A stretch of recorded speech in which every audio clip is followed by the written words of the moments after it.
Hola amigos de cine, les cuento que tuve la oportunidad de conversar con los dos villanos principales de las películas de Rebel Moon, tanto de la parte 1 como de la parte 2. Hablé con el actor Ed Skrein, quien interpreta a Atticus Noble y también es conocido por interpretar a Ajax en Deadpool. También logré conversar con Fra Fee, quien interpreta a Belisarius, quien es como el villano principal de esta película de Rebel Moon, y también lo pudimos ver participar en la serie de Hawkeye. No me acuerdo ahora el nombre de su personaje, pero también participó ahí como uno de los villanos. Esta conversación estuvo muy bacana, conversamos hasta de mi colección, de mis Funkos. Ed Skrein me comentó que es un súper fanático y coleccionista también de figuras.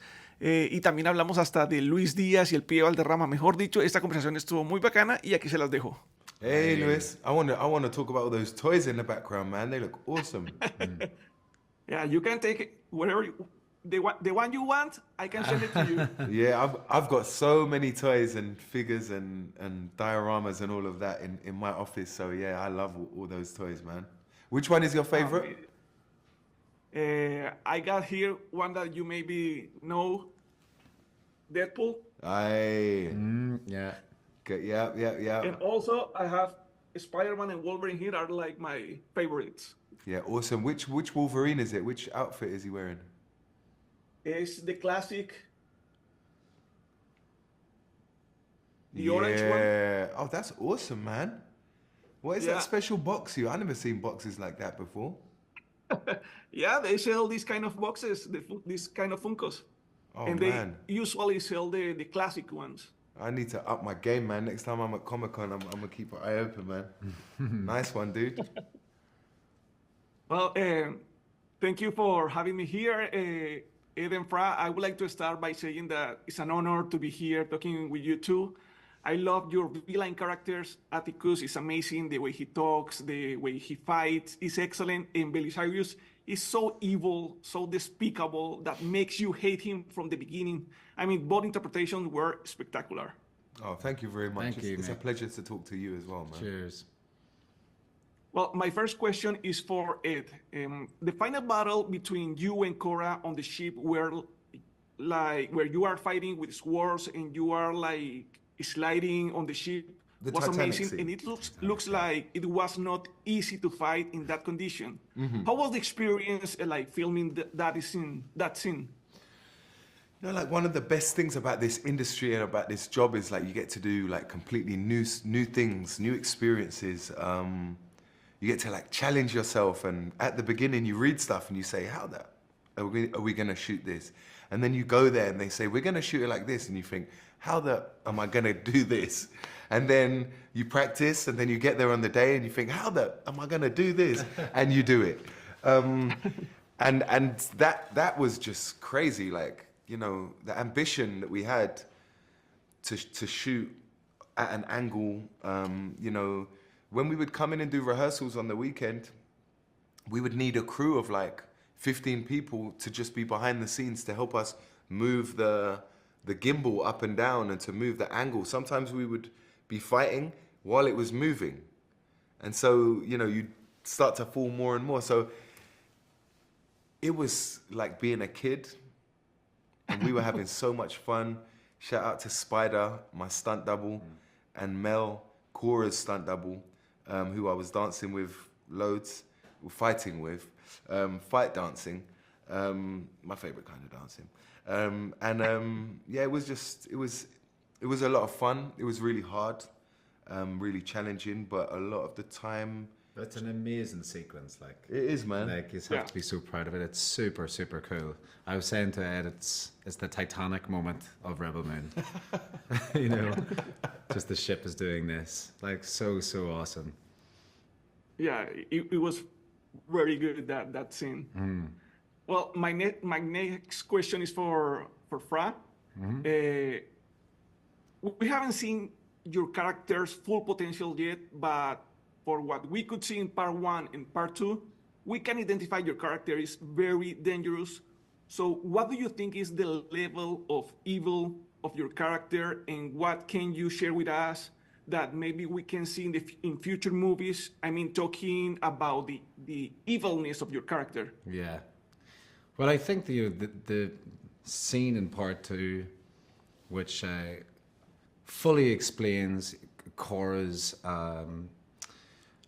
difficulty in, you know, not being able to share this dark part of her life, you know, and Belisarius clearly has had such an unbelievable hold on her, and it's pretty brutal, and it's pretty psychopathic what he forces her to do. You know, he's played a very, very clever, manipulative game throughout all of her life. You know, he's sort of adopted her as a young kid and groomed her for this final purpose. You know, and I think there's something really, because although I genuinely do think he cared for her, and there's like a sick type of love going on, he always knew that she would serve a purpose. And so it would be wonderful if there's an opportunity, possibly we'll get to see it, you know, in extended versions of this film, you know, later this year. But to properly see that very, very calculated story of how he has groomed this young, vulnerable girl into being a weapon for him in order to achieve his means. There's a lot of, you know, we've just been given fragments of this story, and it would be wonderful to sort of have a fully fledged version of that. I guess we'll just have to wait and see, but it would be awesome. It would also inform the audience so much more about Cora. Absolutely, as a character. Yeah. So it will serve a lot of purposes.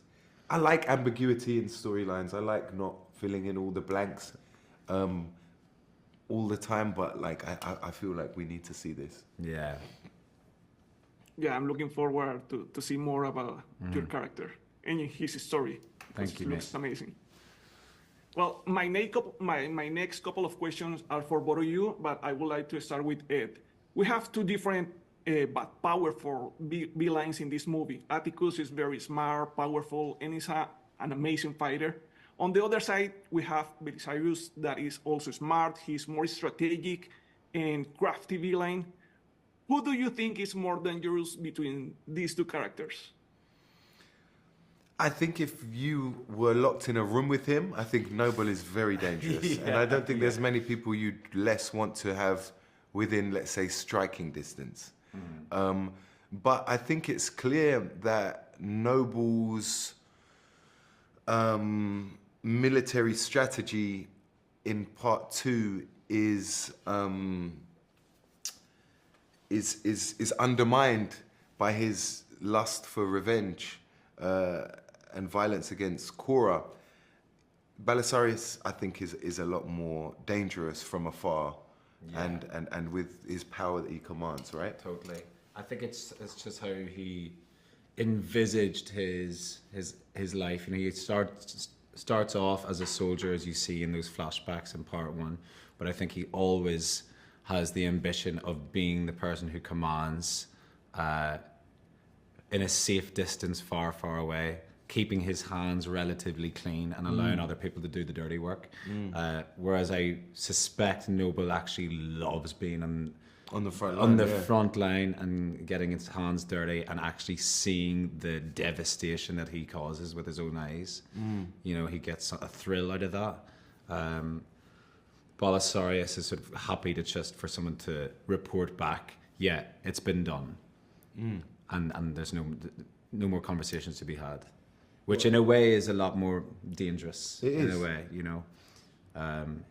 He is the master puppeteer in the background that seemingly is doing little, but actually is causing complete havoc. It is indicative of that thing which is like, the obvious answer is Noble, but the real answer is Belisarius. Sure. Yeah. This was a test. Yeah. Amazing, thank you. Well, just to finish, could you help me like sending a message to the audience in Colombia and Latin America? Sorry. Well, thank you, man. I was just about to say, shout out Lucho Diaz. Very good. Luis Diaz is one of my favorite Colombians, and shout out to his dad as well. He's always in the stands at Liverpool. So yeah, much love to Lucho and all of Colombia, and I hope to make it out there sometime. And much love, and also of course, Carlos Valderrama, the greatest hair of all time, man. Thank you so Cheers, much. Yeah, buddy. they are great. Thank you. Thanks, you. man.